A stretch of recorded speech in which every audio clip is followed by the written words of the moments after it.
All right. Could you tell us your name? Dellanora Green. Okay. Dellanora, where are you living right now?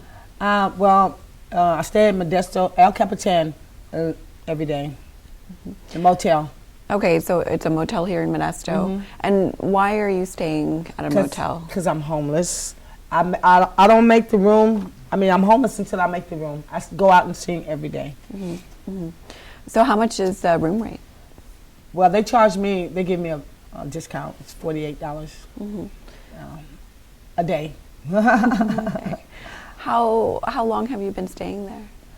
Well, so far, one time I stayed there for 3 years, and then I wound up owing them money, and so I had to leave. And then I went to another motel, and so right now I've been there for like, about 4 months.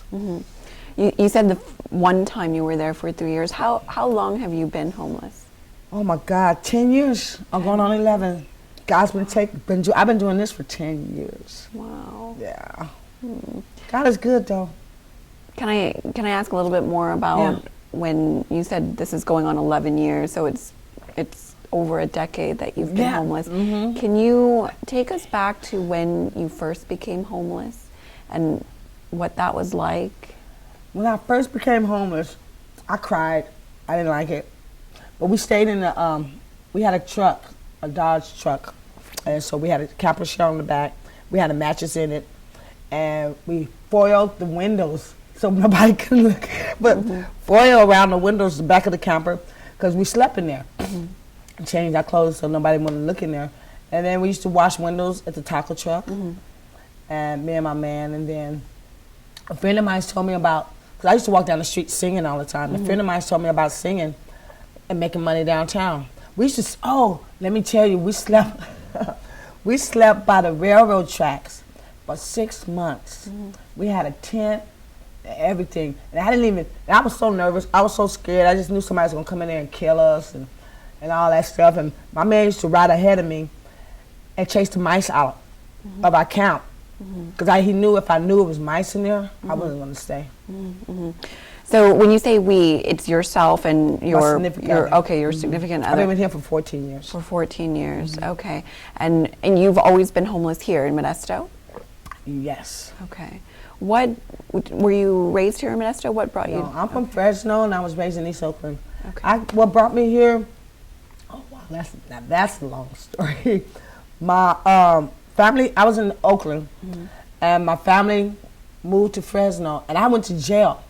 So a friend of mine a truck driver, he was in Oakland, and he brought me here, and I met another friend of mine that was here, and then we finally found my mom now, but I liked Modesto, so I stayed. So you initially came with a friend in search of your mother? Yeah, my family. Yeah. Oh, okay. And they're here. They're in Fresno. They're in Fresno. I just didn't have the phone number and stuff, but they was coming to Modesto. The people from Oakland was coming to Modesto. Got it. Okay. Okay, so your whole entire time here in Modesto, you've been homeless? No. Okay. Not the whole time. Okay. About 4 years, I was staying with other people. But no, the man that I'm with now, he invited me to come stay with him. And that's how we got together. We had a house on Blue Gum, off of Blue Gum. We had a house. And he got a divorce. And he was in the midst of the divorce when I met him. So I'm not a homebreaker, home wrecker. But he was in the midst of the divorce. And so he asked me to stay with him, and I did. I liked him. And he's Caucasian, and I've been with him for 14 years.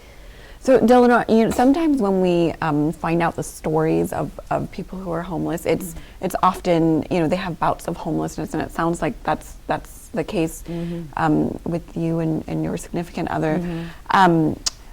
Could you tell us a little bit about what happens when you are housed, and why does that become disrupted, and how do you enter back into homelessness? Okay, this would happen. Check this out. I got an apartment, and I let some friends come stay with me. Okay, we was there for like 6 months. I was doing good. They accepted that I was paying them a little bit at a time. I paid them like $100 a week, which was cool, And so when I let them stay with us, it was in the summertime. They had the AC on, They had the lights on, the curtains closed, while we gone downtown making money for the rent and for food. And when the MID came out, Charlene Harvest Moon, she paid my deposit for my my MID to get turned on. Okay, and so when the bill came out, they check came, and they took off and didn't come back. And so the place where I was staying at, they gave us $100 to move out, to get into a motel, you know, so because we had to leave. So we moved out of there, and then I moved into another one across the street from McDonald's and Taco Bell. Okay, and we was there for like 7 months, and she stopped taking my money because she wanted somebody with a regular income. So all my stuff got stolen and everything, and then we wind up from one motel to another, and then I wind up back at El Cap because I love El Cap. They're good people. Okay. Well, I'm glad you like where you're staying. Yeah, I do. Dellanora, throughout your decade of homelessness, have you ever accessed services to assist you in building up your life or getting you out of the situation? I went to SRC. Could you explain what? SRC, Stanislaw Recovery Center. Okay. I was on Prop 36. I graduated, and I've been doing good ever since, but I haven't, I don't know if they were supposed to help me find a job or, yes, they were. I put, I'm sorry, I got excited just then. I put my resume and stuff on the computer, but I was the one that was supposed to keep up with it, and I didn't.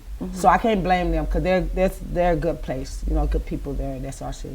So that program was designed to provide you all of the services necessary it can, yeah, if you look into it. Okay. But if you just sit there and don't do nothing, then you won't get it. And I didn't look into it. Okay. You know, I just got comfortable again. Okay. You know. How could it have been a situation where you would have been successful in the way that differently? They wanted you, or you yourself would identify? If I would have got my butt up and looked in and checked my resumes, all the people that was asking for somebody to work. Okay. See, my words are not coming out right because I don't know. I'm nervous now. That's okay. I'm getting nervous. Okay. But if I was to, if I would have kept going and calling the people that wanted me to work instead of, because I got comfortable riding this bicycle and then I get depressed because the holidays and I couldn't keep going and doing the things that I should do for myself. And I just got comfortable staying at the motels and, you know, because I get depressed. I do get depressed. That's why I'm here. We trying to get SSI. Yeah. You know. Is that the only service that you've accessed, and was that only once? Could you kind of describe that? SRC? Yeah. Yes, that was the only time that I was in there. Okay. Yeah. Okay. Oh, actually, yeah, and I was on probation, and I'm off probation, but I am a felon. Okay. And I can't get no funds, no AFDC, no GA, okay, no food stamps until I get my record expunged. Okay. Okay.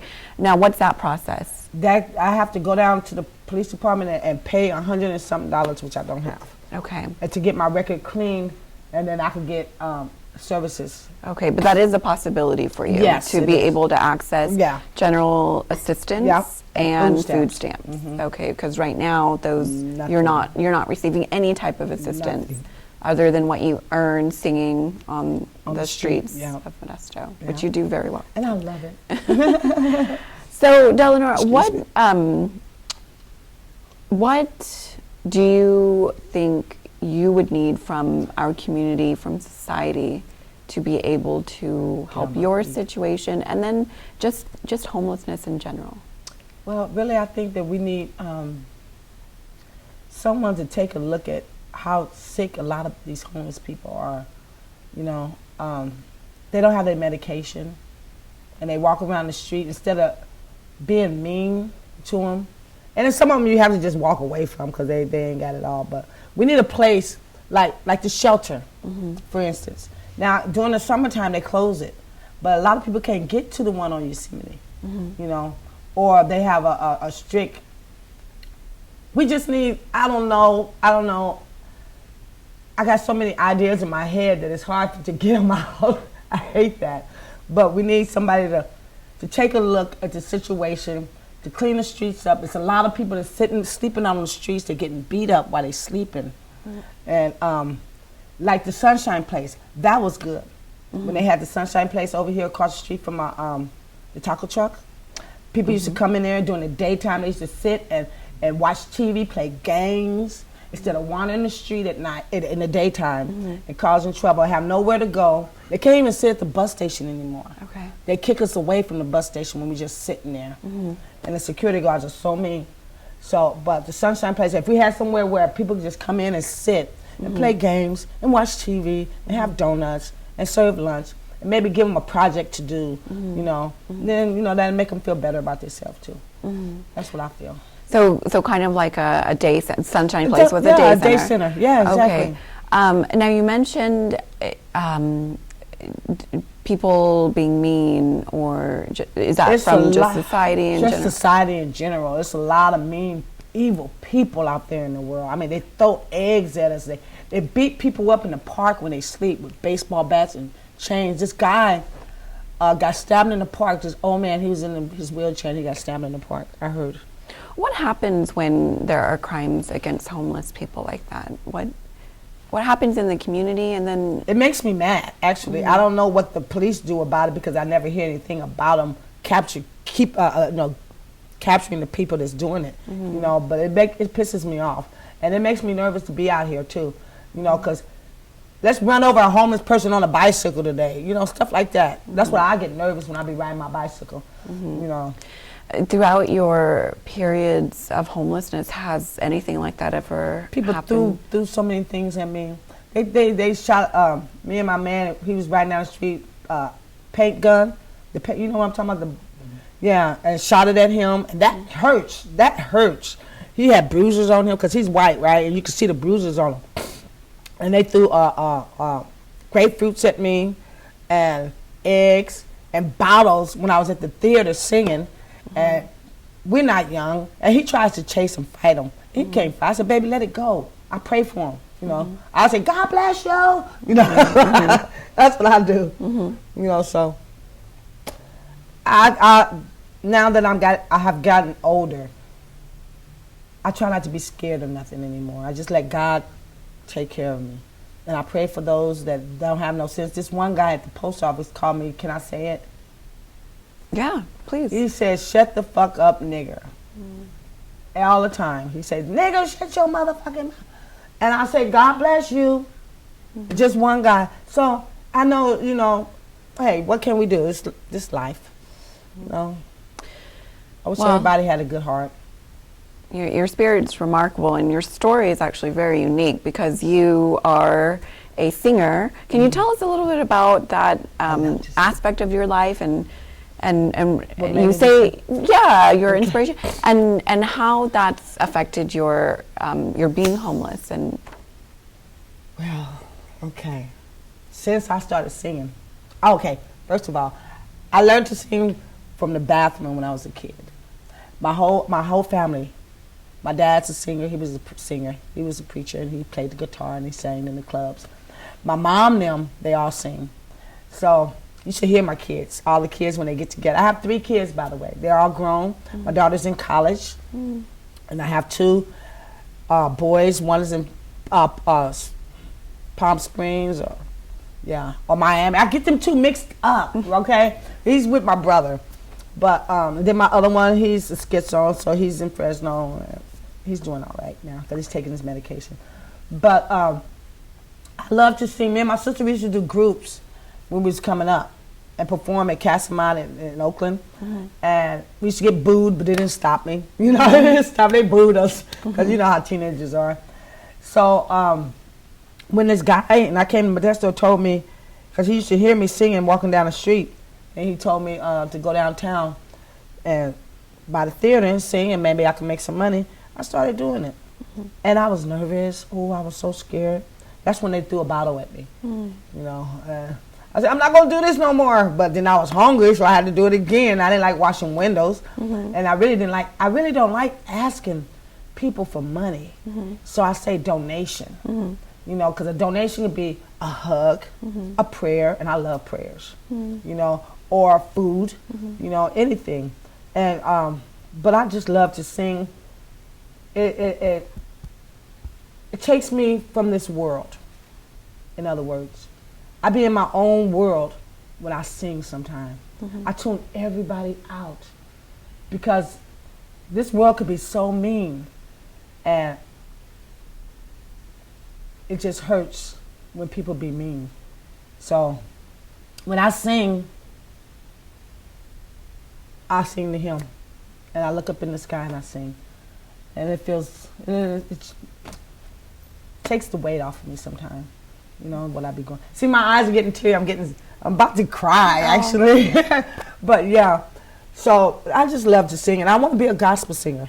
Actually, I just want to write my own songs and sing for the Lord and His children, my brothers and sisters. You know.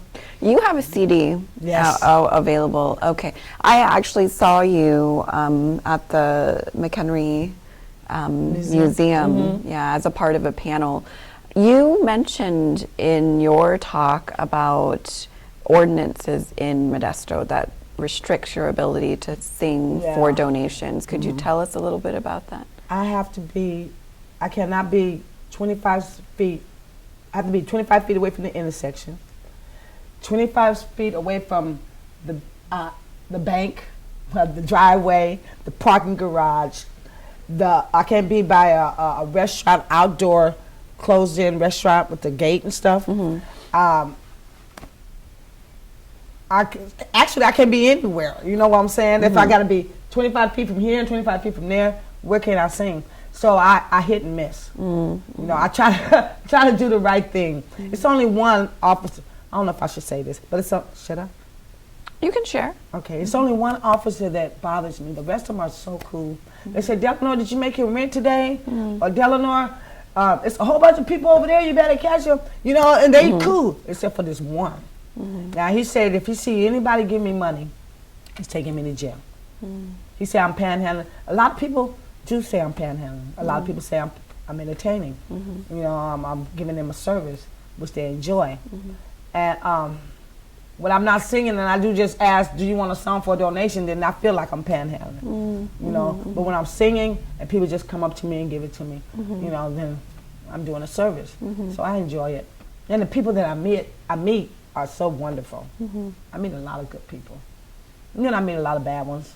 And I still tell them God bless them.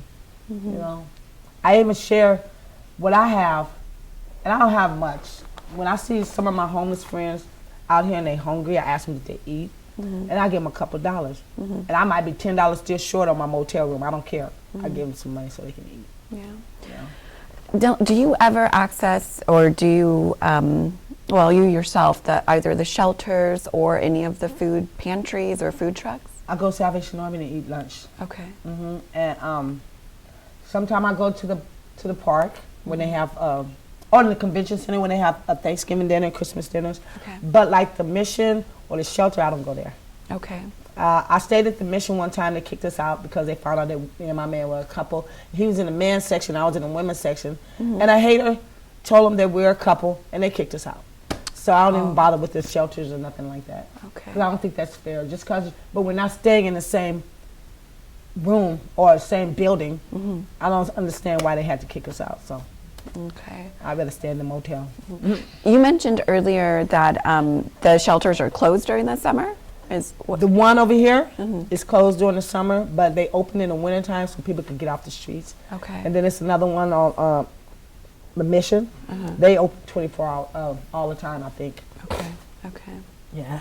Okay, but you're at the El Capitan, and we were talking earlier about how some people donate money to your rent. How hard is it to make that $48 a day? Sometimes it's really hard, especially when that policeman's around. Because I have to hit and miss. Otherwise, I get it like that sometimes. Some people give me $100 and I pay it for 2 nights. Some people pay my room for me, or they'll pay it. These women, it was like 4 of them paid my room for a month. $900 and something. Oh my God, I got lazy. I got so lazy I stayed in bed because I don't get no days off. You know, and that felt so good to lay in bed without worrying about getting up and trying to make the money for the room. All I had to do was worry about getting food, and that was cool. And he does his little odd jobs. My man, don't get me wrong, he's been working at Cherou's for like 3 years, doing their windows and stuff, and they pay him. And he was working at Banana Joe's when it was open, Quiznos, all the little, we used to work at speakeasies. This one over here, he worked everywhere, you know, so we did our little odd jobs. Everybody think that I'm the supporter. I am the supporter, but he don't do nothing. But he does. He does what he can, and he's everybody should know him too, actually. Yeah. Well, you have the voice though, and that actually leads to my next question, which is, what do you think you would need to do to integrate back into society in terms of being housed, having stability? Need a break. I just need to get some funds, income going. Once I get an income, I still will come out here and sing, but I wouldn't have to, you know. I would do it because of the joy, not because of I have to, you know.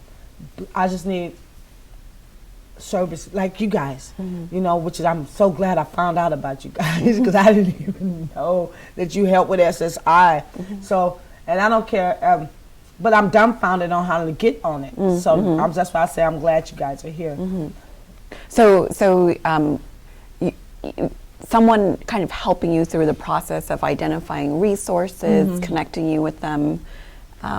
John Black is really good. He's a big supporter of mine. Okay. And Charlene, you know, from Harvest Moon, she's a very big supporter of mine. And you know, it's a lot of other people. Do you think that would be true of people experiencing homelessness? If they would just need. You know what? Since you mentioned that, it was this guy that worked at Galetto's. He became homeless, and he came and asked me. He said, "What do I do? I lost my job. They kicked me out of my apartment. I have no money." I told him to go to the bus station. Back then, it's security guard where the Greyhound bus is at. You can sit there because the security guard said sit there, and he sat there. And I said, "You be careful. You watch your back." And then in the daytime, you get to the shelter. You get to the shelter early because it's a line. He didn't know what to do. He was so scared. And I felt so bad for him. I would have invited him to my room, but my man wouldn't have liked it, so I couldn't do that. But he got him a job after 6 months of being on the street. I said, never forget it. Never forget it, because you could be in a big house 1 minute, and the next minute you're on the street and don't know what to do. Yeah. Well, okay, so that story is really neat. This person became homeless because he lost his job, and then he couldn't make rent, so then he lost his apartment. And then how did he get a job after 6 months? He kept putting applications, but his uncle sent for him. Okay. And he got he worked on a farm with his uncle, and then he got some money in his pocket. And he came back, and he was all happy to see me and stuff. And I said, well, they hire dudes. I tell them where they hiring at. They won't hire me. I put so many applications around here. It's a shame, but they won't hire me. I don't know why. I'm dependable. I am. I'm consistent. Okay. But then he got he's working now. He got a job, and then he lost it again. I said, no, keep going. I said, keep faith. I said, you pray. You know, that's my biggest thing is you pray, and God will make a way for you. And then now he's working again. What you said, I think, is really important in that never forget you could be, housed one day and unhoused the next and be homeless. Do you find... Treat people the way you want to be treated. I mean, it's not... Some people don't have no choice. You know, they mental. Or, they don't have no choice, and they don't know what to do, and they be walking around. I don't know. I just feel for everybody. I love everybody. I can't help it. Yeah. So Dellanora, and that's part of the goal of this project, is to really share stories like yours and others, so that there's more understanding of the homeless population and what we can do to help. So are there any thoughts that you want to share with us about that idea of community and helping? And all I say is, when you see somebody out there homeless, don't judge. You don't know their story. Be what's that word? Be sensitive. have an open heart and an open mind. You know what I'm saying? Don't judge them because they're dirty and asking you for some food or something. Buy them something to eat. And if they don't want it, just pray for them. You know, pray for them. I pray for everybody. I love everybody. I mean, I like them, but I love everybody. And I even help the homeless. And I'm homeless too, you know. So that's all I say. Just be nice. It don't hurt. It doesn't hurt to be nice. It makes you feel good, actually.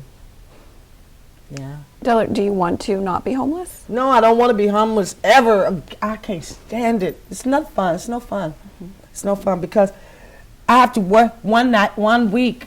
I didn't make enough for my room. Excuse me. And my friend, she let us stay in her 1-bedroom. No, actually, it's not a bedroom. It's a studio apartment with 4 dogs. And she got company all day long. But I love her to death. I love her to death. But I can't do that again. You know, I never want to be homeless because you got to depend on other people to help you. And I'm 53 years old. And I see myself, like I told my man, I said, we're supposed to be sitting on the back porch with our coffee, with our dogs running. I have a garden, you know. We ain't supposed to be doing this at this age. You know, I want to be comfortable. I'm tired. I love to sing, but I'm tired of riding that bicycle. My bones hurt. You know, so it's nothing nice. It's nothing nice. So Dellanora, you have a CD available for purchase. How can someone get a copy? Actually, I have 2 CDs. I have a Christmas CD with music, and then I have the acapella one, which I did it at John Black's Peer Recovery Art Gallery. He closes the gallery, and him and Gordon Gotts brought his equipment in, and we did the CD because the policeman was messing with me, and I was getting all his tickets, and so that's why he did that for me. Okay. But I ran out of all my CDs, so I need to make more copies. So they're not on the stores. So when will that happen? And what do you need for that to happen? But I need somebody to help burn them for me, and that's all I need. Okay. Okay. And the CD project came about because of a community connection. John Black, through the Peer Recovery Art Gallery, said, let's help her. Let's do something legal. Okay. So she won't get in trouble because these policemen are messing with me. And I was getting all these tickets, and they was trying to take me to jail, and I wouldn't make in my room. You know, I'd be out all night trying to make my motel room. So he did that for me. He paid me $500 for we sold all of them. And he gave, it was awesome, girl. He paid me 2 weeks later. I got a check for $500 because all my CDs sold. Okay. And then that really helped. How many were there?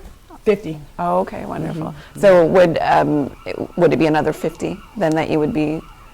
No, well, see, the thing is that he put his money in it. Okay. To burn them, to make them and stuff, and then he get his percentage, and then I got whatever it was. Tell us about the marketing and outreach for the CD. He put it in the Modesto View. Okay, which is a magazine. Magazine that be in front of the State Theater or everywhere, you know, and little flyers that I passed out. And we had the CD release party, and the word it was in the newspaper too, Modesto B. And so everybody thought I became famous because you say, oh, you got a record deal, you know. I said, well, they made a big thing out of it in the paper, which I loved anyway. Well, thank you for sharing your story with us today. You're welcome. But I do love life, and God has blessed me and keep a roof over my head for these years that I've been on these streets. And I haven't went through no heartache. I don't regret my life at all. You know, if I wouldn't have went through the things that I'm going through, I wouldn't be where I'm at or the way I am today. Yeah. Thank you, Leng. Good perspective.